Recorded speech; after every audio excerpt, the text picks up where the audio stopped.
자, 건축 구조 이어가도록 하겠습니다. 철근 콘크리트 구조 살펴보도록 할게요. 철근 콘크리트 구조는 RC조라고도 부르고 있고요. 압축력에는 강하나 휨, 인장, 비틀림에 약한 콘크리트 이 속에 철근을 보강하여 인장력에 저항함으로써 압축력과 인장력 두 가지 모두 대응할 수 있는 구조입니다. 철근은 인장력을, 콘크리트는 압축력을 이렇게 받아주고 있는데요. 예를 들면은 지금 기둥과 보와 슬랩 이렇게 있고 우리가 위에서 지금 압축력이 발생하게 되면은 콘크리트는 압축력은 괜찮은데 이렇게 위에서 눌렀을 때 양쪽으로 벌어지려는 힘, 인장력이 발생을 해요. 그래서 철근이 약간 이런 느낌으로 들어가서 아래쪽에 인장력을 보강해주는 그런 상황이다라고 보시면 되겠습니다. 장점, 내구성, 내화성, 내지성 모두 좋죠.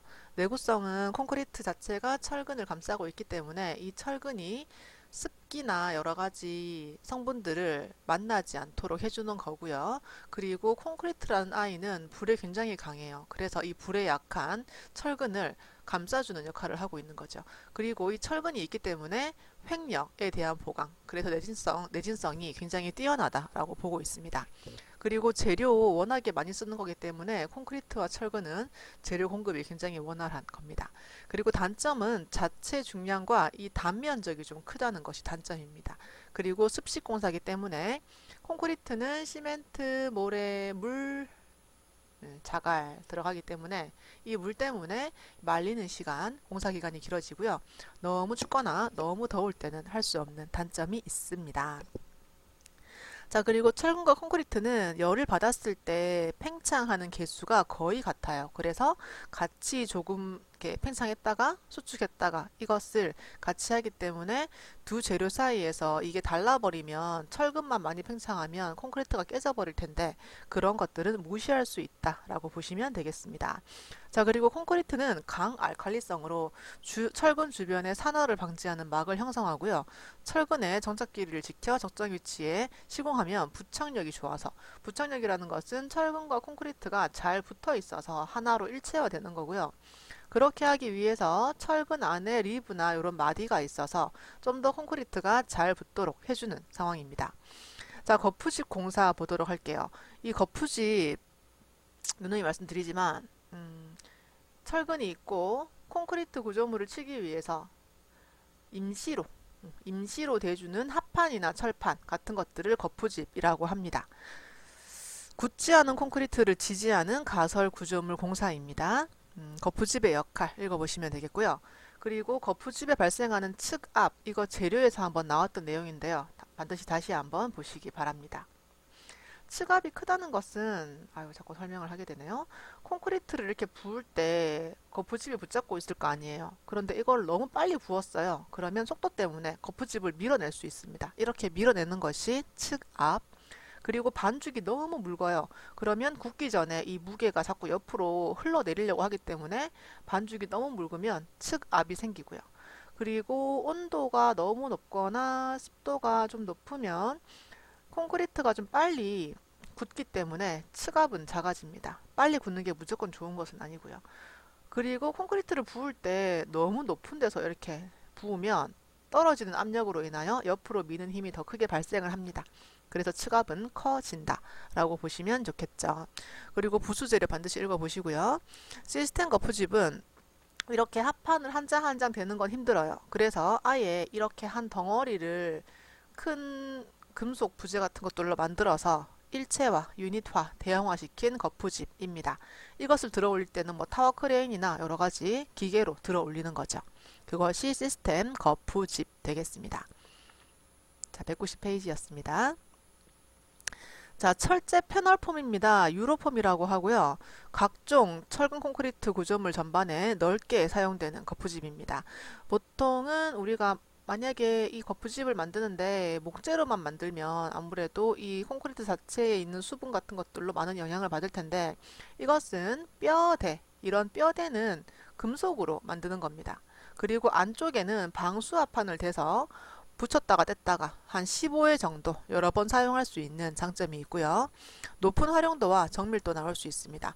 그 건물에 맞춰서 새로 만들기 때문에 그렇게 되고 사람이 들어 나올 수 있어요. 대형 장비가 불필요합니다. 거의 모든 구조물에 적용이 가능하고요. 단점은 해체 조립으로 인한 인력 소모가 좀 많아요. 근데 원래 거푸집은 해체 조립을 해야 되기 때문에 단점으로 보기는 좀 어렵고요. 시공 속도는 기계로 하는 게 좀 아니라서 좀 늦은 편이고 인력 수급이 좀 어렵습니다. 지금 현장에 이 형틀 목공 하시는 분들이 그렇게 많이 나이가 좀 많으셔서 좀 힘들다라는 말이 많이 들리고 있죠. 그리고 츠갑이 너무 높으면 좀 약해질 수 있다는 거 단점입니다. 그리고 알폼은 알루미늄으로 만든 폼이에요. 이거 읽어보시면 되겠습니다. 자, 그리고 클라이밍 슬림 폼이랑 플라잉 폼이랑 여기 나오는 갱폼 얘들은 전부 좀 크게 유니트에서 해서 만드는 거고요. 각각의 특징들 살펴보시면 되겠습니다.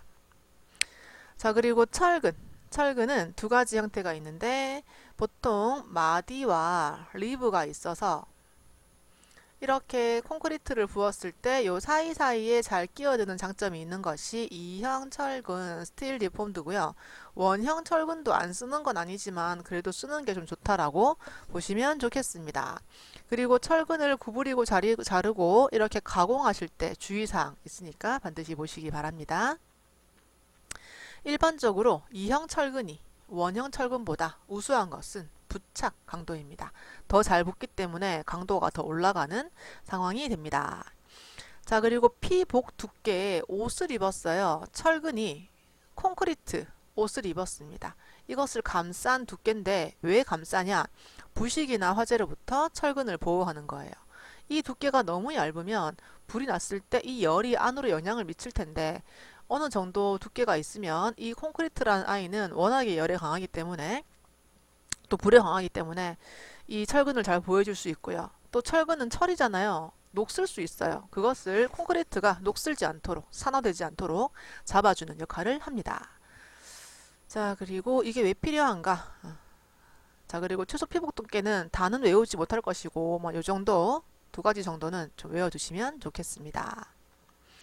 피복 두께라는 것은 중심선까지가 아니라 완전 표면까지라는 거. 피복 두께를 왜 유지해야 되는가? 그것과 가장 거리가 먼 것은 좌굴이라는 것은 이렇게 철근, 주근이 발생을 합니다. 기둥이라는 아이가 있고요. 제축 방향으로 가는 것이 주인공 근 주근인데요. 위에서 눌렀을 때 주근이 이렇게 팍 휘어지는 게 좌굴이에요. 그것을 이렇게 허리띠처럼 생긴 아이들이 잡아주거든요. 그것은 이 띠철근이 하는 역할입니다. 띠, 철, 근. 근데 이것과 피복 두께는 뭐 상관이 아예 없는 건 아니지만 가장 거리가 먼 것 정도로 보시면 되겠습니다. 자, 그리고 철근을 이음을 종류인데 철근을 이렇게 이을 때요. 보통은 이렇게 구부려서 얘들을 이렇게 해요. 그래야지 빠지지 않도록 해주거든요. 그래서 여기서 보시면 겹침 이음, 규정 이음 길이로 요 규정 이음 길이가 있습니다. 여기에 결속선을 이용해서 이렇게 반생이라고 하는 철사를 막아줘서 감아줘서 이어주는 게 일반적인 이음이고요.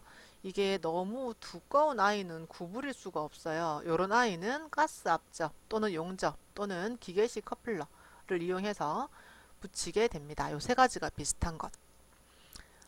철근의 정착. 철근이 인장력을 받을 때 뽑히지 않도록 보통 이 보의 기준으로 봤을 때 인장력은 보의 단부에서 많이 발생을 합니다. 여기서 발생을 했을 때 이 부분이 뽑히면 안 되기 때문에 이렇게 또 서로 이어주는 정착 길이, 이음 길이랑 좀 비슷한 개념으로 봤으면 좋겠고요.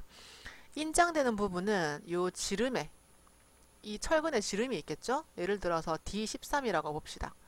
이 13에 곱하기 40 정도는 이어줘야지 빠지지 않는다라고 보시면 좋겠습니다. 자, 이음 부위는 집중되면 안 되고요. 응력이 큰 곳은 피하는 게 좋습니다. 그리고 D35 이상은 겹침 이음을 하지 않는다라고 나와요. D35라는 것은 요 철근 자체의 지름인데요. 여기서 보시면 겹침 이음은 D35 이하만 하고 나머지는 이 세 개 중에 하나 적당한 것으로 하시면 되겠습니다. 철근 콘크리트조의 철근 및 배근에 대한 설명으로 옳지 않은 것은 이라고 나왔습니다. 배근에 대한 설명으로 옳지 않은 것은 이에요. 철근의 이음은 휜 모멘트가 크게 작용하는 데서 이으시면 안 되죠. 있는다는 자체는 뭔가 약해진다는 소린데 이게 엄청 많이 휘어지는 부분에서 이었다가는 아무리 잘 이어도 조금 위험할 수 있다라고 보고 있습니다. 나머지 읽어보시기 바랍니다. 자, 콘크리트는 물과 시멘트와 골재, 골재라는 것은 모래와 자갈. 모래는 잔골재 또는 새골재, 자갈은 조골재라고 부르고 있습니다.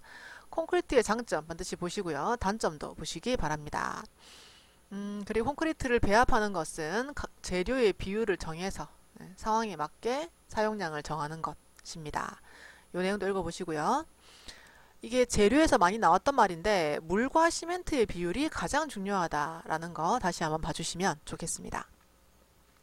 자, 콘크리트 운반하는 거 중요한 거 두 가지 볼게요. 먼저 레미콘, 레디 믹시드 콘크리트, 시멘트 믹서 트럭을 사용한 현장 반입입니다. 보통 이렇게 트럭이 뒤에 이런 아이를 달고 오죠. 그래서 여기를 뺑글뺑글 돌리면서 섞으면서 옵니다. 미리 섞어진 콘크리트. 이것으로 운반하는 거고요. 또는 타워 크레인으로 옮기는 용기도 별도로 있습니다. 호퍼라고 합니다. 그리고 타설하는 것은 이렇게 섞어서만 오는 거지 이 레미콘으로 타설까지 하는 건 아니에요. 얘랑 같이 오는 게 뭐냐면 이렇게 생긴 펌프카라고 하는 펌프 그래서 여기 꽂아가지고 이제 각 그 콘크리트가 필요한 곳에 가져가는 펌핑을 해서 부어주는 것이 펌프카 되겠습니다. 분배기는 펌프카 이용이 직접 불가능한 경우에 좀 분배해주는 기계라고 보시면 좋겠습니다. 자, 그리고 콘크리트를 타설할 때 문제점 발생합니다. 먼저 콜드 조인트라는 게 나오는데요. 조인트는 콘크리트를 이만큼 타설을 했는데 다음 타설까지 이 빈 공간 약간 쉬어가는 공간이라고 할까요? 그런 부분입니다. 먼저 타설한 콘크리트가 경화되기 시작한 다음에 콘크리트를 타설할 때 생기는 불연속적인 접합면입니다. 이것은 미리 예상된 게 아니기 때문에 조금 품질 저하를 예상할 수 있습니다. 자, 그리하여 이럴 때는 이음부를 시공할 때는 바이브레이터라는 걸 꽂는데 콘크리트를 타설할 때 그냥 부어놓고 알아서 가세요 이건 아니고 펌프카에서 이렇게 어떤 거푸집 안으로 들어갈 때는 철근도 있고요. 자갈도 있고요. 그래서 여기다가 바이브레이터, 진동기를 하나 꽂아서 이렇게 흔들어 줍니다. 그러면 이렇게 사이사이에 그 빈 부분 없이 잘 넣어주는데요. 이것을 잘 꽂아, 주의 깊게 다져라 라고 지금 설명을 하고 있습니다. 그리고 예상되지 않은 줄눈, 그것이 콜드 조인트라고 보시면 되겠고요. 예상한 줄눈은 뭐 보통 요 정도라고 보시면 되겠죠. 예상되어 있는 줄눈이에요. 미리 계획돼 있어가지고요. 거기에 대한 어떤 예상이 되는데 이 콜드 조인트는 타설이 지연되어서 먼저 타설한 콘크리트가 경화를 시작하고 그 위에 부을 때이기 때문에 균열 및 누수의 원인이 되는 겁니다. 나머지는 신축 줄눈은 미리 콘크리트를 따로따로 좀 쳐서 혹시나 진동이 발생하면 이 콜드 조인트래. 이 줄눈 부분에서 진동을 좀 잡아줄 수 있도록 아스팔트 컴파운드 같은 걸 넣어서 약간 말랑하게 미리 만들어주는 계획된 줄눈이고요. 이것도 사전에 설치하는 줄눈입니다. 그리고 만약에 여기서 크랙이 발생했어요. 예를 들어서 굉장히 넓은 공간입니다. 근데 만약에 이 조인트가 없다면 크랙이 쭉 타고 나갈 텐데 이 조인트가 크랙을 좀 막아주는 그런 역할 정도로도 봤으면 좋겠어요. 그래서 수축 줄눈이나 신축 줄눈은 미리 예상된 줄눈, 그래서 미리 만든 거라고 보시면 되겠습니다.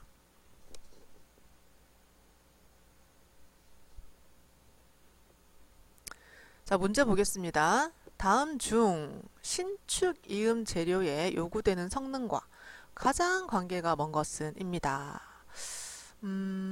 일단 신축이라는 것은 보자, 수축하고 팽창하는 건데요.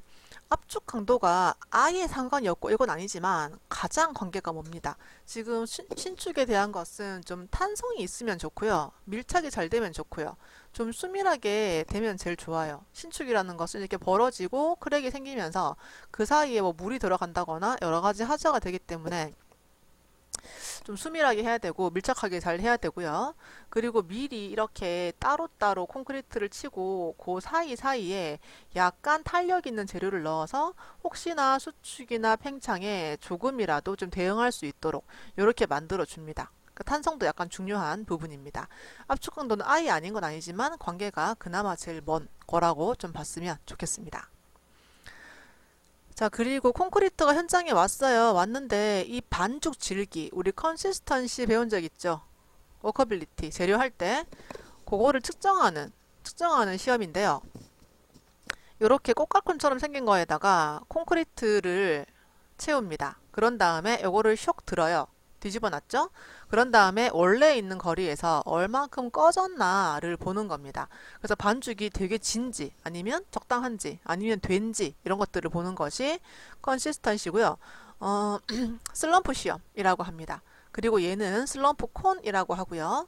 원래 높이에서 꺼진 값이 슬럼프 값입니다. 그래서 이게 만약에 묽다 하면 푹 꺼질 것이고, 너무 되면 이렇게 될 것이고, 돼도 안 되고 푹 꺼져도 안 돼요. 적당한 값이 나와야 됩니다. 그래서 슬럼프 값을 보는 게 가장 정확하고요. 보통 많이 쓰는 현상이라고 보시면 되겠습니다. 자, 그리고 블리딩, 우리 재료에서 나온 적 있습니다. 시멘트 풀이 분리되는 거예요. 뭐랑 골재랑 이렇게 분리되는 거고, 이렇게 분리가 되면서 물이 좀 떠오르는데 그 잉여수 떠오를 때 미세한 물질을 동반해서 위에 막이 한번 생기고 그 불순물이 떠올라요. 그것이 레이턴스라는 용어 알아두시면 좋겠습니다. 자, 슬럼프 테스트는 컨시스턴시, 반죽의 질기를 보는 거입니다. 강도 아니고 공기량 아니고 재료 분리 아니고요. 컨시스턴시 또는 혹시나 워커빌리티, 이것도 좀 맞다라고 보시면 되겠습니다. 두 가지는 굉장히 관련이 깊은 이야기니까요. 자, 콘크리트의 균열 볼게요. 블리딩에 의한 균열.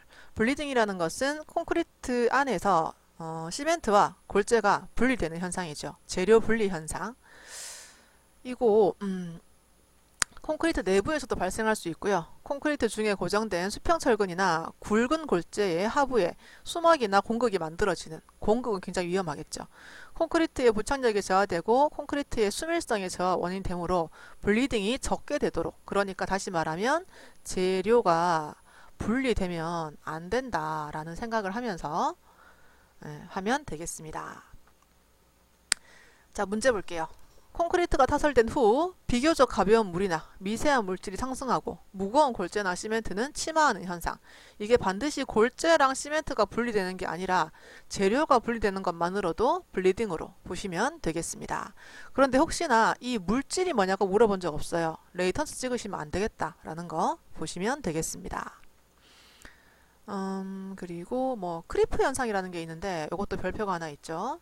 크리프 현상은 키워드가 뭐냐면 시간이 지날수록 변형이 좀 갈라지는 현상입니다. 하중의 증거 없이도. 그래서 이게 어떤 하중이 실린 초기에는 현저하게 이 갈라짐이 많이 발생을 하는데 이것도 계속되면은 증가율은 조금 떨어지는 현상이라고 보시면 되겠습니다. 첫 번째 키워드는 하중의 증거 없이도 변형이 생기는 게 첫 번째 키워드. 두 번째 키워드는 그 뭐죠? 이 변형이 이 물건을 쌓은 초기에는 훅 올라갔다가 똑같은 하중이라도 계속 쌓여 있으면 조금 그 변형률이 떨어지는, 작아지는 그런 특징입니다. 자, 그래서 크리프에 대한 문제 잠깐 보도록 할게요. 콘크리트의 크리프에 관한 설명. 옳지 않은 것은입니다. 여기 지금 보시면 약간 어렵습니다. 시멘트 페이스트는 시멘트 양, 시멘트 반죽이 많을수록 크리프는 작다라고 나오는데 아니다 라고 나오네요. 왜 그러냐면 시멘트 페이스트가 많다는 것은 그만큼 굵은 골재의 양이 적다는 것입니다. 그 골재가 차지해야 될 부분을 시멘트 페이스트가, 시멘트 반죽이 차지를 하고 있는 거예요. 그래서 압축력을 담당하는 굵은 골재의 양이 적다라는 소리입니다. 이 압축력을 담당하는 굵은 골재의 양이 적어질수록 크리프는 커질 수밖에 없어요. 왜냐하면 크리프가 이 하중을 받아야 되는데 골재의 양이 적기 때문에, 같은 말로 시멘트 페이스트가 많기 때문에 크리프는 좀 더 커진다라고 보고 있는 제법 어려운 문제였습니다. 콘크리트의 비파괴 검사법 별표 하나 있죠. 슈미트 해머법입니다. 굉장히 좀 중요한 내용이고요. 콘크리트 벽에 해머, 망치를 쳐요. 일정 압력으로 줄을 밀어내면서 스프링의 반발력으로 시험하는 겁니다. 그래서 사용이 굉장히 간단합니다. 쳐보면 되고요. 강도 추정도 굉장히 좋아요. 그리고 대신에 콘크리트 내부의 품질은 판정할 수 없는 그런 단점이 좀 있습니다. 비파괴 검사법이죠. 파괴하지 않고 검사하는 방법. 콘크리트의 강도 측정을 위한 비파괴 검사에 해당하는 것은 슬럼프가 아니고 슈미트 해머법 되겠습니다. 그리고 한 번씩 이렇게 나와요. 이것은 용접에 해당하는 비파괴 검사가 아니라 용접의 이런 하자입니다. 용접의 하자. 언더컷. 약간 헷갈리게 한 번씩 나오죠. 자, 그리고 초음파법은 콘크리트 안에 실내까지 볼 수 있는 그런 겁니다. 그런 검사법. 슈미트 해머법은 실내까지 보기 어렵지만 그래도 요게 간단하고요. 또 나름대로 품질을 잘 알 수 있어서 많이 쓰는 방법이고 실내까지 알고 싶으면 초음파로 보시면 되겠습니다. 자, 그리고 콘크리트의 응결 보도록 할게요. 응결이라는 것은 우리 재료에서 살펴본 적이 있습니다. 시멘트가 수와 열을 발생하면서 굳어지는 그 현상이 응결이라고 보시면 되겠습니다. 시멘트의 품질에 따른 영향 잠시 보시면 조기 강도가 큰 시멘트는 응결이 빨라요. 왜냐하면 같은 말이에요. 빨리 굳는 콘크리트, 응결이 빨라요. 그리고 동일 시멘트에서는 슬럼프가 적을수록 슬럼프가 적다는 것은 아까 슬럼프 콘 이렇게 만들었고 원래 거에서 별로 안 꺼진다는 소리죠. 약간 되다라고 볼 수 있겠네요. 되면은 뭐 빨리 굳겠죠. 응결이 빠르겠죠. 그리고 물의 양이 적을수록 물 시멘트비가 적다는 것은 이렇게 되거든요. 그래서 물이 지금 분자에 있습니다. 그래서 값이 적으면 적을수록 좀 물의 양도 같이 적다라고 보는데 둘 다 좀 되다라고 보게 되네요. 되다. 묽지 않다. 그래서 물이 많지 않기 때문에 응결이 좀 빨라지는 경향이 있다라고 보고 있습니다. 자, 그리고 염분이 있으면 응결이 빨리 되고요. 당류가 있으면 당분 응결을 지연시킨다라고 보시면 되겠습니다.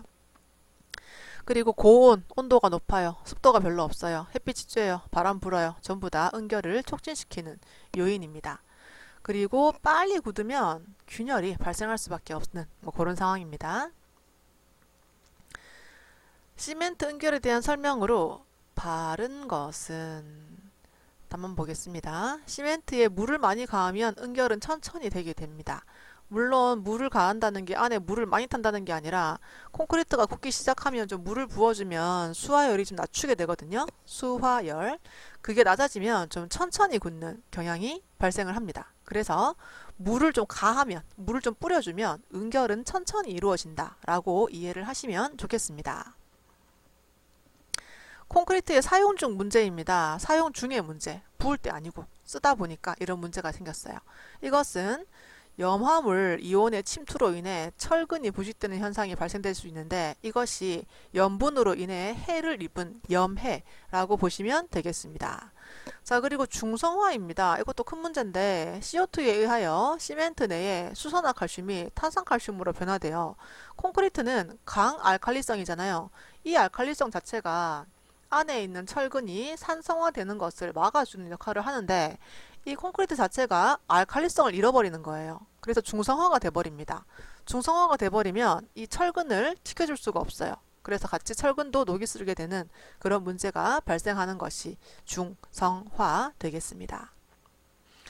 방지 대책은 물 시멘트비를 좀 작게 하고 환경적으로 오염이 덜 되게 하고 피복 두께를 올리고 이렇게 해서 염해나 중성화를 좀 막아주면 좋겠다라고 하네요. 자, 콘크리트의 중성화를 억제 방법, 물 시멘트비를 작게 하고 물을 좀 작게 넣고요. 시공 시 오염 안 되게 하고 이거 아니고 그리고 피복 두께를 올려주고 뭐 이렇게 되네요. 그래서 이거 혼합 시멘트를 쓰는 거는 크게 상관은 없다라고 보고 있습니다. 자, 동결융해는 콘크리트가 얼었다가 녹았다가 하는 현상, 화학적 침식은 화학적으로 균열, 박리, 그리고 알칼리 골재 반응은 알칼리성과 반응성을 가지는 골재가 들어있는 거죠. 그래서 시멘트나 물 중에 알칼리 성분과 장시간에 걸쳐 반응하여 콘크리트의 팽창 또는 균열, 박리를 일으키는 현상, 그것이 알칼리 골재 반응, 별로 안 좋은 것, 별로 안 좋은 것, 별로 안 좋은 것 이렇게 보시면 되겠네요. 자, 특수 콘크리트 보겠습니다. 특수 콘크리트는 이게 아마 시멘트랑 좀 비슷한 개념이 좀 있어서 같이 좀 보시면 좋겠어요. 재료 우리 굉장히 열심히 공부했죠? 자, 폴리머 시멘트는 시멘트 안에다가 이런 합성 성분을 집어넣어서 좀 짧은 시간 내 경화하고요. 초기에 압축 강도가 많이 발생하고 인장이나 휨에 대해서 강도가 되게 높아지고요. 수밀해지고 그리고 내동해성, 얼고 녹고 이런 거에 대해서 좀 더 저항을 하게 되고 접착성이 올라가고요. 내마모성, 이 마모되는 것을 좀 막아주고 약품에 대해서 저항을 하고 이런 것들이 좀 우수해지는 것이 폴리머 시멘트라고 보시면 되겠습니다. 콘크리트 안에다가 이런 합성 성분을 집어넣는 그런 과정이죠. 자, 그리고 한중 콘크리트는 되게 추울 때, 서중 콘크리트는 되게 더울 때 이렇게 하는 겁니다. 두 가지 비교해 보시기 바랍니다. 그리고 수중 콘크리트는 물에 치는 거. 우리 다리 밑에 보시면 콘크리트 다리빨이잖아요. 여기 물이 찰랑찰랑찰랑 지나가고 있어요. 요 안에 치는 것입니다. 대형 기초, 연속 지중벽, 제자리 콘크리트 말뚝, 해양 콘크리트 구조물 이런 거에 쓰는 것이 수중 콘크리트 되겠습니다. 고강도 콘크리트는 말 그대로 설계 기준 강도는 40메가파스칼 이상, 경량은 27 이상 되는 굉장히 센 콘크리트. 그리고 메스 콘크리트는 부재가 되게 큰 거예요. 굉장히 메스감이 있다고 하는데 덩어리 감이 있다라고 보시면 되거든요.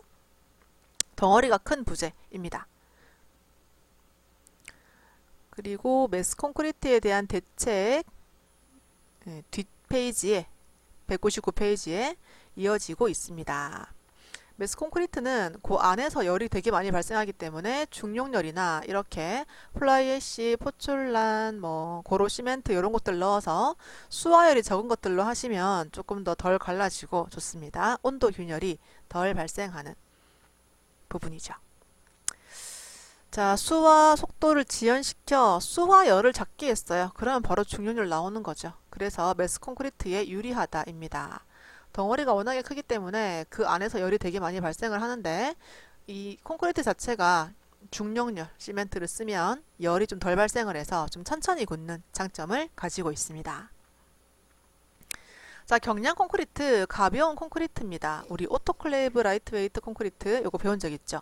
그리고 AE제 넣어서 기포를 뽀글뽀글 만들어서 만드는 것들이 요런 아이들인 거 보시면 되겠습니다. 워낙에 커지고 높아지는데 구조물이 같이 무거워져 버리면 위험하기 때문에 콘크리트를 경량화, 가볍게 만들어 주는 것입니다. 자, 그리고 프리팩트 콘크리트. 프리가 들어갔어요. 미리 뭔가 한 거예요. 우리 배웠던 프리스트레스,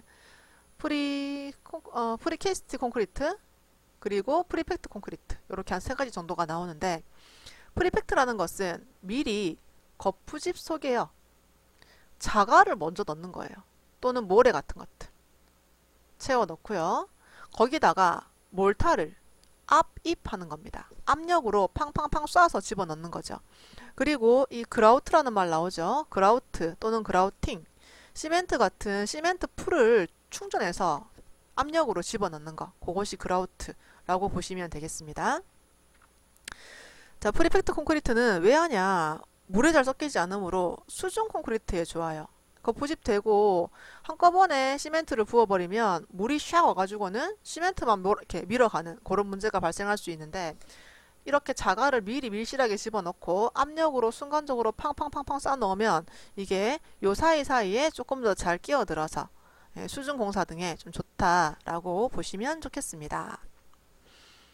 자, 그리고 폴리머 콘크리트 나오지 않았나요? 위에? 잠시만요. 폴리머 콘크리트 한번 나왔어요. 나왔는데 요거 내용을 두 번 설명했네요. 나눠서 뭐 같은 내용이니까 여기는 특징이 나오고 앞에는 어떤 건지가 나오고 이렇게 나오네요. 자, 그리고 철근 콘크리트 기둥 보도록 할게요. 철근 콘크리트로 이루어진 기둥. 제가 중간중간 짧게 그림은 그려봤는데 다시 한번 요 기둥 어떻게 이루어지는지 보도록 하겠습니다. 자, 기둥을 이렇게 만드는데 주근이 이렇게 제축 방향으로 가는 요 세워진 아이들이 주근이 됩니다. 주인공. 띠철근 기둥이라는 것은 이 주근이 순간적으로 휘어지는 좌굴이 발생할 수 있는데 그것을 방지하기 위하여 이렇게 허리띠처럼 중간중간에 감아주는 것, 이것이 띠철근이에요. 그래서 사각형 기둥을 다른 말로 띠철근 기둥이라고도 부릅니다. 여기는 최소 4개의 철근이 들어가야지 이 기둥의 형태를 잡을 수 있어요. 실제로는 4개보다 훨씬 더 많이 들어갑니다. 그리고 나선형 철근은 최소 6개는 있어야 6개는 있어야 이렇게 감아서 돌 수가 있습니다. 4개로는 이 둥근 형태를 감을 수 없기 때문에 최소 6개. 그리고 띠철근 기둥의 최소 두께는 요 폭이 20cm는 되어야지 기둥으로 인정을 해요. 그런데 단면적 자체가 600제곱cm잖아요. 그래서 이쪽은 최소 30cm는 되어야 인정이 된다라고 보시면 되겠습니다. 그리고 띠철근 이거 왜 넣냐? 기둥에 순간적인 접히는 좌구를 방지하기 위해서 넣고 있습니다. 띠철근 기둥을 넣는 이유, 주근의 좌굴 방지, 중요한 부분. 그리고 주근의 간격은 이게 한 번씩 문제에 나오거든요. 이거 좀 외워두시기 바랍니다. 그리고 띠철근의 간격도 한 번씩 문제에 나와요. 주근 이렇게 들어가고요.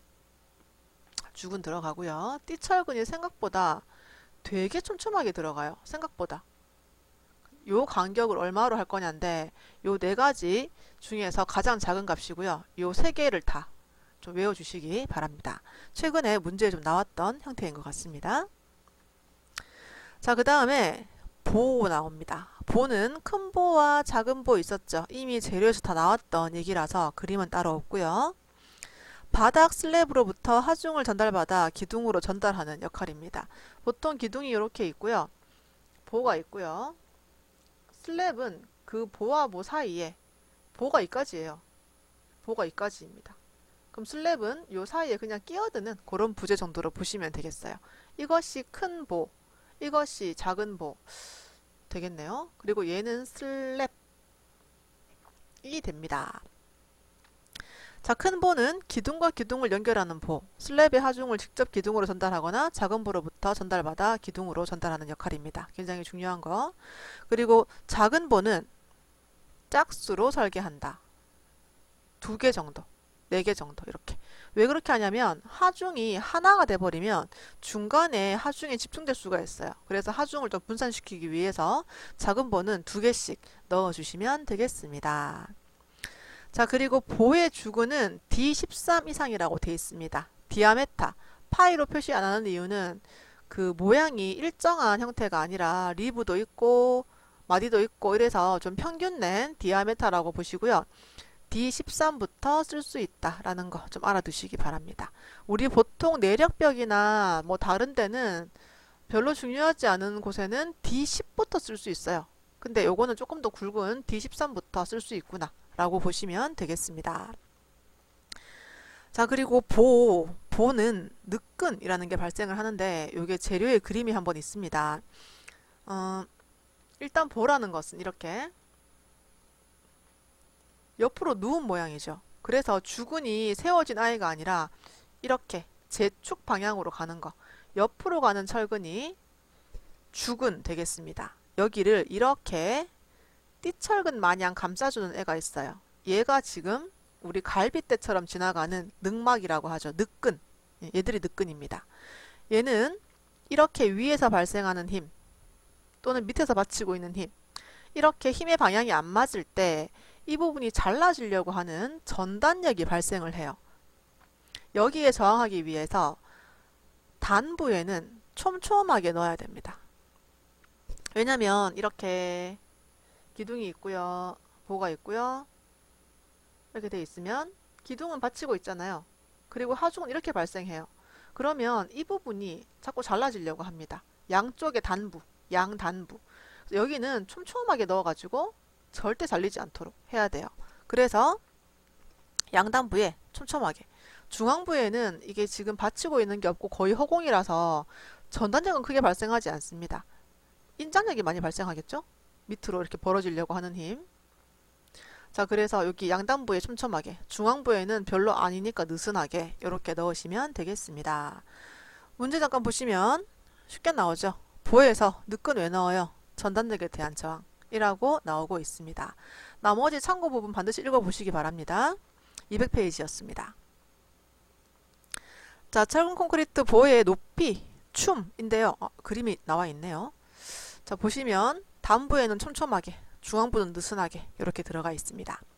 자, 그리고 이 보의 춤이라는 것은 보 자체의 요 높이, 세로 두께라고 보시면 되겠는데요. 기둥과 기둥 간 사이 요 거리에 한 10분의 1 정도, 만약에 예를 드는 거예요. 10m다 라고 하면 한 1m 정도, 아니면 900mm 정도 높이가 나와주시면 되겠습니다. 물론 이만큼 잘 안 하죠. 6m마다 하나씩 들어간다고 하면 600mm, 10분의 1 정도라고 보시면 되겠습니다. 자, 그리고 굽힘 철근이라는 게 들어가요. 여기 철근 보시면 주근이 이렇게 가다가 굽혔다가 다시 올렸다가 이렇게 올라갑니다. 이렇게 되는 이유는 이렇게 받치고 있잖아요. 이렇게 하중이 내려와요. 그러면 인장력이라는 것은 위에서 눌렀을 때 아래쪽이 벌어지려고 하는 것이 인장력입니다. 그래서 지금 인장력이라는 것이 이렇게 얘는 위에서 누르기 때문에 아래쪽에서 벌어지려고 하니까 철근의 역할은 인장력을 맡아야 돼요. 그래서 아래쪽에 가서 인장력에 대해서 화약을 좀 하기 위해서 기다리고 있는 거고요. 이 단부는 밑에서 받치고 있고 힘이 이렇게 밑에서 위로 올라가기 때문에 인장력이 위쪽에서 발생을 해요. 위쪽에 벌어지려고 합니다. 여기서 압축력이 발생을 하고, 그래서 철근이 이렇게 방향이 다르게 들어가게 되어 있습니다. 그래서 어디서 휘어 올리냐라고 한다면 이 보의 안목 길이, 눈 안자, 눈 목자 이렇게 보이는 부분까지만 해서 4분의 1 부분에서 이렇게 힘의 위치가 바뀌어요. 그래서 이 부분이 단부, 그리고 이 부분이 중앙부 이렇게 나누는데 4분의 1 위치를 단부라고 나누고 있습니다. 자, 보는 요 정도 살펴봤습니다. 자, 그 다음 지중보라는 게 나와요. 지중보. 땅 속에 보가 있대요. 이게 왜 그러냐면 독립기초에서 이 기초의 목이 주각이 되거든요. 이 주각이 좀 긴 경우에 잘못하면 휘어져요. 휨 모멘트가 발생할 수 있습니다. 거기에 저항하기 위해서 땅 속에 보가 발생을 하는 거예요. 그래서 주각을 고정하기 위해서 휨 모멘트에 저항하는 것이 지중보라고 보시면 되겠습니다. 보가 끝나지 않았네요. 자, 내민보라는 것은 영어로 캔틸레버 빔이라고 돼 있죠. 연속보에서 보가 이렇게 밖으로 내밀었는데 밑에 기둥이 없어요. 이렇게 내밀어진 거. 한 끝이 지지점, 여기가 지지점이고요. 내민 형태, 이것이 캔틸레버 빔입니다. 그래서 이 부분을 좀 보강을 해서 좀 튼튼하게 만들어 줘야 되겠죠. 자, 지중보에 대한 그림 이렇게 나와 있고요. 자, 헌치라는 게 나와요. 콘크리트의 단부에, 이 단부죠. 여기에 높이가 춤이에요. 이 춤을 좀 크게 했어요. 여기는 지금 단부 자체가 전단력이 워낙에 많이 발생합니다. 이렇게 누르고 이렇게 올리잖아요. 전단력이 많이 발생을 하는데 느끈을 촘촘하게 넣는데도 안 되는 거예요. 그럴 때는 단면을 크게 해버립니다. 그러면 이 단면 자체의 크기로 인하여 전단력과 휨 모멘트에 좀 저항을 할 수 있습니다. 그래서 이렇게 단면을 키워준 부분이 헌치고요. 보통은 단부 부분에 많이 들어가고요. 내민보 같은 경우에는 이렇게 내민보도 요 만나는 부분, 지지 부분에 헌치가 들어가는 게 일반적이라고 보시면 되겠습니다. 자, 콘크리트에서 스팬이 긴 경우, 스팬이 길다는 것은 기둥과 기둥 사이에 거리가 멀다는 거죠. 거기에 보의 단부에 발생하는 휨 모멘트와 전단력에 대한 저항으로 단부의 춤을 크게 한 것은 헌치라고 방금 그림과 함께 보았습니다. 자, 이번엔 슬래브 보도록 할게요. 슬래브는 기둥과 보와 보 사이에 이렇게, 보가 여기까지라 그랬죠? 이만큼이 보예요. 요 사이에 끼어드는 판재가 슬랩. 물론 콘크리트 구조물 똑같은데 명칭을 바닥 파는 슬랩이라고 부르고 있습니다. 자, 일방향 슬랩과 이방향 슬랩이라는 말이 나와요. 일방향 슬랩은 무슨 소리냐면 장병과 단변의 B가 2를 넘는 겁니다. 자, 먼저 자, 이렇게 슬랩은 보통 한쪽으로 긴 형태를 많이 해요. 왜냐면 이게 보통 힘이라는 것은 요 짧은 쪽으로 많이 진행을 한다라고 하거든요. 그래서 요 차이를 많이 두면 이쪽이 확실히 단변이고 이쪽이 확실히 장변이네 라고 알 수가 있습니다. 그래서 장변을 LY라고 보고 장변을 LX라고 봅니다. 단변을 LX. 그래서 만약에 이 단변의 폭이 3m라고 치고요. 이 장변의 거리가 7m라고 칠게요. 그러면 LX 분의 L, Y를 했을 때 LX는 3, LY는 7 이렇게 됐어요. 나누기를 한번 해보면 2.5 이렇게 되나요? 얼마 되죠? 2.5가 아니죠. 일단 2가 넘죠. 2. 얼마 됩니다. 그래서 2를 넘어요. 그럴 때는 이쪽이 확실히 단변이네. 얘는 장변이네. 라고 알 수 있습니다. 그래서 슬랩의 한 방향이 확실한 거예요. 그래서 일방향 슬랩입니다. 최소 두께는 100mm이다 라고 나오죠. 자, 그리고 이방향 슬랩은 뭐냐면 장자가 빠졌어요. 여러분 죄송합니다. 장변과 단변의 비가 2를 넘지 않아요. 그러면 얘도 마찬가지. 이 부분이 3m라고 쳤을 때 장변이 5m예요. 예를 들어서 그러면 이렇게 나누기를 한번 해보시면 1. 얼마가 나옵니다. 2가 넘지 않아요. 그러면 이게 어떻게 보냐면 애매한 거죠. 물론 확실히 짧은 쪽이 뭔지 알긴 하겠지만 힘이 흘러갈 때 이쪽도 단변 같기도 하고 이쪽도 단변 같기도 하고 그래서 단변이 두 가지라고 보는 거예요. 그래서 이것을 이방향 슬랩이라고 보는 거죠.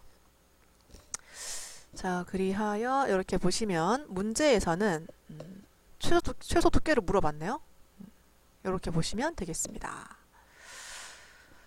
그래서 보통 힘은 단변 방향으로 많이 흘러가요. 그래서 짧은 보가 이렇게 걸쳐 있는 것처럼 해서 안정적인 형태로 간다라고 보시면 되겠고요. 단변 방향에 제일 많이 배근이 되고요. 그리고 원래 모든 배근은 단부, 중앙부보다는 단부에 더 많이 배근이 됩니다. 자, 그리고 플랫. 슬랩은 슬랩인데 좀 플랫한 거예요. 왜 플랫하냐면 보가 없어요. 보통은 이렇게 보라는 아이가 굉장히 안정적으로 집을 받치고 있고요. 슬랩은 겨우 그 사이에 끼어드는 정도의 뭐 그런 역할을 하는데 이 보를 없애버렸어요. 그래서 플랫 슬랩입니다. 그래서 이 슬랩의 두께가 아까는 10cm 이상이었는데 얘는 15cm 이상 조금 더 두꺼워야 보가 없기 때문에 되는 거고요. 그리고 기둥 폭도 좀 더 두꺼워야 되는 상황입니다. 자, 그리고 지금 현재 기둥이 이렇게 가고 보가 없이 슬랩이 약간 두껍게 들어가 버린 거죠. 이럴 때 만약에 중간에 기둥이 또 있으면 잘못하면은 이 부분이 이렇게 뚫리려고 하는 펀칭 전단이라는 게 발생을 해요. 그래서 이거는 기둥도 이렇게 머리를 좀 키워 주셔야 되고요. 주두라고 합니다. 그리고 여기를 한 번 더 보강을 해줘야 됩니다. 지판이라고 합니다. 이렇게 해서 한 번 더 보강을 해주는 것이 플랫 슬라브라고 보시면 되겠습니다. 보가 없다. 플랫 슬라브라고 보시면 되겠습니다. 자, 그리고 내력벽, 힘을 받는 벽이에요. 이것은 D10 이상입니다. 아까 보는 D13 이상이었잖아요. 같이 비교해서 보시기 바랍니다. 자, 그리고 내력벽, 힘을 받는 벽이죠. 이 두께가 만약에 벽 두께 굉장히 두껍네요. 25cm가 넘어갈 때, 이 정도는 뭐 돼야 되겠네. 25cm가 넘어갈 때는 복근 배근 한다라고 나옵니다. 수직근을 안쪽으로, 수평근을 바깥쪽으로 이렇게 배열을 해요. 수직 수평 이렇게 격자처럼 철근 배근을 하고 콘크리트를 붓는데 두께가 25cm가 안 되면 이렇게 한 번만 배근을 해요. 그런데 두께가 25cm가 넘어갔어요. 30cm 되게 두꺼워요. 그럴 때는 세로 배근 한 번 더, 반대편에 가로 배근 한 번 더, 이렇게 해서 두 번 배근을 합니다. 그래서 복근 배근이라고 보시면 되겠습니다. 수직근을 안쪽으로, 수평근을 바깥쪽으로 다시 한번 확인하시고요. 기초 기초, 철근 콘크리트로 이루어진 기초. 보통 기초는 철근 콘크리트로 많이 이루어집니다. 건축물에 전달되는 축하중, 이렇게 축하중, 그리고 모멘트, 혹시나 휘어지려고 하는 힘, 또는 집안 내에 발생하는 토압, 옆에서 미는 거예요. 또는 지하수로 인한 수압, 그런 것들에 의해서 구조적으로 거동이 지배받는 부재입니다. 자, 이제 마지막. 기타 전에 조금 마지막입니다. 철골 구조 살펴보도록 할게요. 자, 철골 구조도 재료에서 한번 나왔던 얘기인데, 형광재는 이렇게 H 형태나 I 형태로 미리 공장에서 만들어 나오는 I고요. H 형광 이렇게 생겼고, 이 부분을 플랜지, 이 부분을 외부라고 부릅니다. 요건 반드시 알아둘게요. 자, 스티프너라는 거는 내가 외부 왜 알아두려고 하냐면, 이 외부에 하중이 발생했어요. 잘못하면 되게 얇잖아요. 그래서 폭 접힐 수도 있겠죠. 좌굴입니다. 이 좌굴을 방지하기 위해 보강판을 대는데요. 그것의 이름이 스티프너입니다. 외부도 알아두시고요. 스티프너의 역할, 외부의 좌굴 방지까지 알아두시면 되겠습니다. 좌굴이 뭐냐? 다시 한번 설명해 놨습니다. 가늘고 길수록 쉽게 발생합니다. 읽어보시고요. 자, 스티프너 왜 사용하나요? 외부의 좌굴 방지. 이렇게 보시면 되겠습니다. 자, 판보는 플레이트보라고 해서요. 이렇게 따로따로 만드는 거예요. 이렇게 H빔은 하나의 부재거든요. 일체화인데 이것은 그게 아니라 이렇게 플랜지 플레이트 따로, 외부 플레이트 따로, 플랜지 플레이트 따로 이렇게 만드는 게 판보 또는 플레이트보라고 부르는 I입니다. 자, 트러스보라는 것은 스팬이 15m를 넘어요. 그리고 보의 춤이 1m를 넘어요. 이게 무슨 소리냐 라고 한다면 기둥과 기둥 사이가 스팬이죠. 그 스팬은 보통 이 보의 높이와 영향이 좀 가요. 그래서 보의 높이는 이 스팬의 한 10분의 1에서 왔다 갔다 하잖아요. 그래서 만약에 15m의 스팬이면 이 보는 무려 사람 키만큼 나와야 돼요. 1.5m. 그럴 때 이걸 전부 다 꽉 차 있는 보로 H빔으로 만들기에는 너무나 돈도 많이 들고 힘들어요. 그래서 이렇게 플랜지 플레이트 별도 하고 외부 플레이트를 일자로 한번 대시고요. 사선으로 한번 댑니다. 또 일자로 한번 대요. 사선으로 한번 대요. 그리고 여기를 비워두는 거예요. 이렇게 해도 이 사선 자체가 받치는 압축력에 굉장히 강하게 대응을 하거든요. 그래서 충분히 뭐 괜찮다라고 보는 겁니다. 자, 그리고 이렇게 받칠 때 이 부분을 잡아주는 철 부재가 있어요. 납작한 판. 요게 거세 플레이트입니다. 요것도 같이 알아두도록 하겠습니다. 자, 철골 구조의 트러스에 대해서 옳지 않은 것은 비교적 간사이라는 것은 다른 말로 스팬이 큰 구조물에 쓰는 것이 트러스 보입니다. 왜냐하면 다 막아주기에는 비경제적이니까. 중간중간을 뚫어도 충분히 이 사선이 가지는 압축력에 대한 저항이 가능하다라고 보는 것이 트러스 보입니다. 자, 데크플레이트 굉장히 중요한 부재인데요. 지금 철골조 보고 있는 겁니다. 콘크리트조 아니고요. 철골조 고층 건물의 바닥 철판입니다. 지금 우리가 보라는 걸 쓰잖아요. 기둥이 있고 보가 있고 슬랩이 있습니다. 일반적인 철근 콘크리트 구조는 이래요. 근데 철골조는 이게 아니라 이 보 대신에 H빔을 보로 쓸 겁니다. 자, 그러면 이렇게 H빔 이것을 보로 쓰는데요. 이 가벼운 기포 콘크리트를 채워 넣는 용도의 이제 바닥판이 하나 필요한 상황인데 H빔 위에다가 거푸집을 대고 콘크리트를 붓기에는 좀 비경제적인 상황이라서 이렇게 철판으로 이루어진 요철이 있는 꼬불꼬불한 모양의 철판을 대고요. 이렇게 철근 배근을 해놨어요. 여기다가 바로 콘크리트를 부어요. 대신에 이 철판에다가는 이렇게 스터드 볼트라고 하는 볼트로 고정을 해줍니다.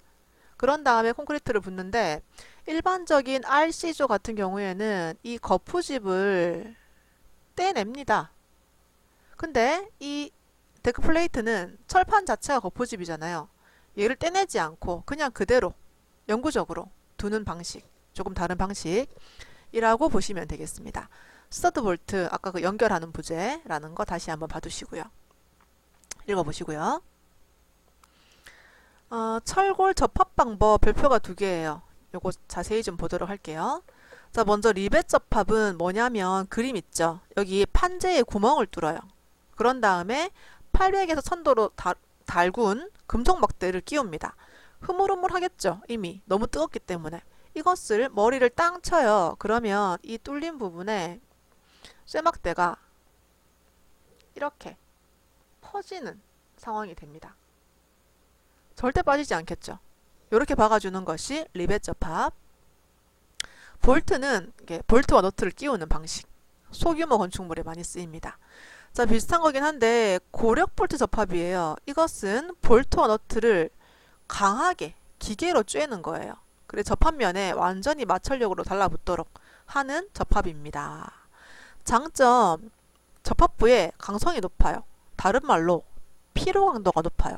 우리 피로 강도 배운 적 있습니다. 이게 무슨 말이냐면 우리 볼트라는 것이 이렇게 있고요. 아이고, 육각형을 그리고 싶은데. 그리고 볼트가 있고요. 너트가 있어요. 끼우는 거죠. 돌려서 끼우는데 끼운 다음에 이렇게 압력을 한번 줘서 완전히 빠지지 않도록 만들어 주는 건데요. 이 볼트라는 것은 툭툭툭툭 진동이 발생되면 슬슬슬슬 풀릴 수도 있습니다. 잘못하면은. 그것이 피로 강도예요. 순간적으로 탁 풀리는 게 아니라 아주 오랜 시간을 두고 천천히 진동에 의해서 슬슬슬 풀리는 건데, 이것은 볼트에서는 느낄 수 있는 거지만 고력 볼트는 워낙에 강하게 쬐어놔서 이게 아무리 피로 강도가 발생을 해도 풀리지 않는 아이라고 보시면 되겠습니다. 그리고 소음이 적고 작업이 쉽고 뭐에 비해서? 리벳에 비해서. 자, 그리고 불량 부분에 수정도 쉬워요. 좀 풀었다 다시 끼웠다가 하면 되니까. 그리고 빨리 할 수 있으니까 현장에서 널리 사용되고 있습니다. 단점은 읽어보시기 바랍니다. 고력 볼트에 대해서 옳지 않은 것은 볼트의 단위 강도가 작지 않아요. 굉장히 높아요. 그래서 높은 음력을 받는 곳에서도 적당하다입니다. 철골 구조 접합부 중에서 부재 간의 마찰력을 이용하는 거 고력 볼트 접합. 키워드가 두 가지로 나왔습니다. 자, 용접 나왔어요. 용접은 이렇게 모재라는 게 있고요. 카팅을 해서 두 개의 부재를 붙이는 거예요. 용접봉 안에 용접 그 기계 안에 용접봉을 끼우는데 이 안에 용융 금속이 들어 있습니다. 녹는 금속이죠. 해서 이 금속이 녹으면서 이렇게 용접을 해서 두 개의 부재를 붙이는 방법입니다. 녹는 쇳물과 일체화가 되는 접합 방법. 굉장히 강성이 좋아요. 소음도 적고요. 진동 없고요. 돌출부도 적고 구멍 안 나고 좋습니다. 대신에 문제가 뭐냐? 용접공의 기량의 의존도가 굉장히 높고요. 너무 뜨거우면 재료가 같이 녹아버릴 수 있는 단점이라고 보시면 되겠습니다. 자, 용접부의 검사 방법 볼게요. 먼저 표면 검사 방법은 자기분말 탕사법 그리고 침투 탕사법 어떤 건지 반드시 확인을 하시고요. 내부 결함 대표적으로 초음파 검사법 많이 쓰고 있는 검사법입니다.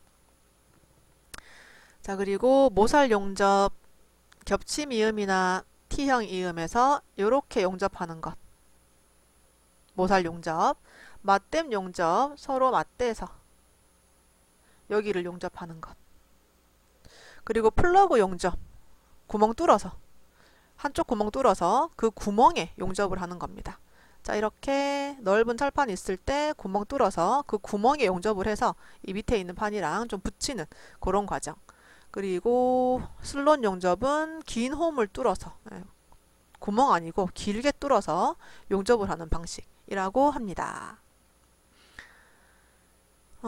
그리고 용접 재료는 일단 모재가 필요해요. 철판, 용접을 어떤 걸 할지.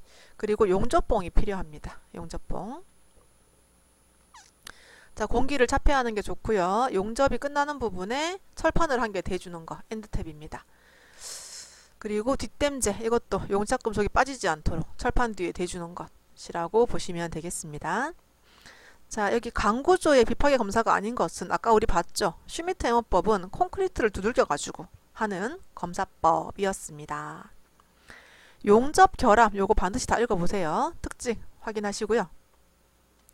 용접 결함의 종류가 아닌 것은 침투 탐상은 비파괴 검사법이지 용접의 결함이 아닙니다. 요거 반드시 읽어보시기 바랍니다. 자, 용착 금속이 끝부분에서 모재와 붙지 않고 단순히 얹혀 있는 거, 오버랩입니다. 자, 스캘럽입니다. 이렇게 용접을 하는 과정에서 용접을 여기서부터 해왔어요. 얘도 해왔어요. 얘도 용접을 해왔어요. 하다 보니까 여기가 용접 부위가 만나버리는 거죠. 그래서 이 부분을 이렇게 가리비 모양으로 따버리는 거예요. 구멍을 내버리는 거죠.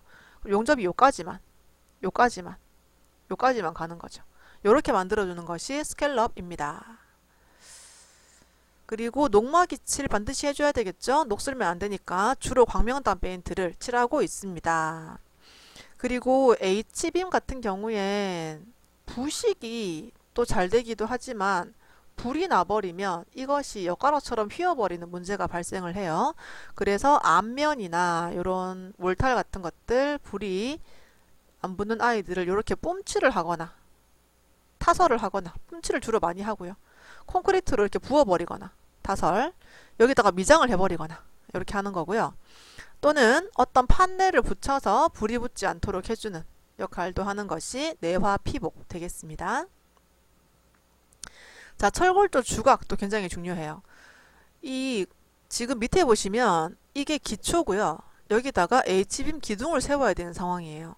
지금 다른 부재입니다. 다른 부재. 자, 그래서 어떻게 하냐면 먼저 기초 위에 미리 앵커 볼트를 심어놔요. 언제? 콘크리트를 붓기 전에. 그런 다음에 붓고 나면은 이 위에는 볼트의 머리만 나와 있겠죠. 자, 여기다가 베이스 플레이트라고 하는 철판에 구멍을 뚫어서 이 부분에 맞게 끼웁니다. 그런 다음에 머리를 탁 채워버리죠. 자, 그런 다음에 H빔을 이렇게 위에 얹습니다. H빔. 자, 그런 다음에 옆에다가 윙 플레이트라고 하는 플레이트를 한 개 대요. 그런 다음에 H빔에다 고정을 합니다. 자, 그리고 여기다가 사이드 앵글, 니은자 앵글을 철판을 대줘요. 앵글은 니은자나 L자로 접어놓은 그런 철물 정도로 보시기 바랍니다. 해서 윙 플레이트와 이 사이드 앵글을 베이스 플레이트와 모두 연결을 하는 거죠. 양쪽 다 연결을 합니다. 자, 그런 다음에 요 사이 부분, 여기는 니은자 앵글 사이에 딱 끼워 넣는다고 클립 앵글이라고 보시면 되겠습니다. 자, 이렇게 앵커 볼트 먼저 심고 베이스 플레이트 얹고 윙 플레이트 붙이고 사이드 앵글 붙이고 클립 앵글 붙여서 H빔을 기초에 긴결하는 이 부분이 통틀어서 철골조 주각이라고 보시면 되겠습니다. 철골 구조에서 주각부에 사용하는 부재는 베이스 플레이트 되겠습니다. 자, 이제 마지막, 진짜 마지막 조립식 구조 나옵니다. 이게 재료에서도 한번 나왔습니다. 프리캐스트 콘크리트 비슷한 개념으로 보시면 되고요. 기초와 기둥이나 보나 바닥판을 현장에서 공장에서 만들어서 현장 조립하는 방식입니다. 빨리 만들 수 있고요. 많이 만들 수 있어요. 단점은 접합부 일치 안 되는 거 굉장히 중요한 거. 공급 반경 좁은 거. 별도의 플랜트 만들어야 되므로 소규모에는 불리하다. 이미 충분히 나왔던 부분이니까 다시 한번 정리하시기 바랍니다. 조립식 구조의 특성과 가장 거리가 먼 것은 공사비가 소규모일 경우에는 늘어날 수밖에 없어요. 공장을 새로 만들어야 되니까. 그런데 대규모는 이렇게 하는 게 조금 더 아낄 수 있는 방법이라고 보시면 되겠습니다. 자, 그리고 기타 구조 보시면 골조 구조, 기둥이나 보트러스의 조합으로 하는 것. 네, 기둥이나 보 또는 트러스의 조합으로 하중을 지지하고 외력을 저항하는 것. 일반적으로 골조 구조라고 부르네요. 네, 이거는 골조 구조에 특별한 게 하나 있는데 이것만 설명하도록 하겠습니다. 라멘 구조라는 건데요. 일반적으로 말하는 기둥과 보와 이 슬랩이 강접합되어 있죠. 한꺼번에 콘크리트를 붓잖아요. 강, 접, 합. 이렇게 된 구조를 라멘 구조라고 보시면 되겠습니다. 자, 그리고 벽식 구조는 기둥 없어요. 보도 없어요. 그냥 판판한 판상형의 구조가 이렇게 전체 구조를 이루는 것이 벽식 구조입니다. 주로 우리 아파트입니다. 아파트에 기둥 잘 없지 않나요? 주상복합 말고요. 자, 그 다음에 아치 구조는 여기 개구부 위에를 이렇게 아치 모양으로 따게 되면은 굳이 우리 인방보 같은 거 얹을 필요 없이 조금 더 힘에 잘 저항하는 아이가 됩니다. 아치 구조. 철골 구조에 대한 설명 중 틀린 것은 철골 구조를 재료상 라멘 구조. 라멘 구조는 철골 구조가 아니라 기둥과 보와